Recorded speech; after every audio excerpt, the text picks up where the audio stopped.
നമ്മളെല്ലാവരും കഴിക്കുന്ന ഒരു വെജിറ്റബിളാണ് കുക്കുംബർ അല്ലെങ്കിൽ വെള്ളരിക്ക. ധാരാളം ഗുണങ്ങളാണ് വെള്ളരിക്ക കഴിച്ചാൽ ലഭിക്കുന്നത്. ഈ വെള്ളരിക്കകത്ത് 95% വെള്ളമാണ്. അതുകൊണ്ട് തന്നെ നമ്മുടെ ശരീരത്തിലെ നിർജ്ജലീകരണം തടയാനും നമ്മുടെ ശരീരത്തിലെ ഓരോ കോശത്തിനും ഇത് വളരെ നല്ലതാണ്. ഇതിനകത്ത് കാലറി വളരെ കുറവുള്ളതുകൊണ്ട് നമുക്കൊരു ആഹാരത്തിന് മുന്നോടിയൊക്കെ ആയിട്ട് കഴിക്കാം. കാലറി ഇല്ലാത്തതുകൊണ്ട് തന്നെ നമുക്ക് വിശപ്പ് കുറയും, വെയിറ്റ് ലോസിനൊക്കെ വളരെയധികം ഹെൽപ്പ് ചെയ്യും. പിന്നെ ഇതിനകത്ത് ധാരാളം ഫൈബർ അടങ്ങിയിട്ടുണ്ട്.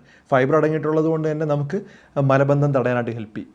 ഈ കുക്കുംബറിൻ്റെ അകത്ത് ധാരാളം വൈറ്റമിൻസ് അടങ്ങിയിട്ടുണ്ട്. ഇപ്പോൾ വൈറ്റമിൻ കെ അടങ്ങിയിട്ടുണ്ട്, അതുപോലെ വൈറ്റമിൻ സി അടങ്ങിയിട്ടുണ്ട്, പല മിനറൽസ് അടങ്ങിയിട്ടുണ്ട്, പൊട്ടാസ്യം, മെഗ്നീഷ്യം തുടങ്ങിയ സാധനങ്ങൾ അടങ്ങിയിട്ടുണ്ട്. വയറിന് വളരെ നല്ലതാണ്, വയറ് തണുക്കാൻ വേണ്ടി ഹെൽപ്പ് ചെയ്യും. അതുപോലെ പലതരത്തിലുള്ള ഗുണങ്ങളും ഈ വെള്ളരിക്ക സ്ഥിരമായിട്ട് കഴിച്ചാൽ നമ്മുടെ ശരീരത്തിലുണ്ടാവും. അപ്പോൾ പല ആളുകളുടെയും ചോദ്യമാണ്, ഇത് നമുക്ക് മാർക്കറ്റിൽ കിട്ടുന്നതെല്ലാം ഇതിൻ്റെ അകത്ത് പെസ്റ്റിസൈഡും മറ്റ് സാധനങ്ങളും ഉണ്ടല്ലോ. അപ്പോൾ നമ്മൾ ചെയ്യേണ്ടത്, ഇത് കുറച്ച് നേരം വിനീഗർ സൊല്യൂഷനിൽ മുക്കി വയ്ക്കുക, ഒരു 10 മിനിറ്റ് മുതൽ 15 മിനിറ്റ്. അത് കഴിഞ്ഞ ശേഷം നല്ലോണം ഒഴുകുന്ന വെള്ളത്തിൽ നല്ലോണം കഴുകി നമുക്ക് ഉപയോഗിക്കാം.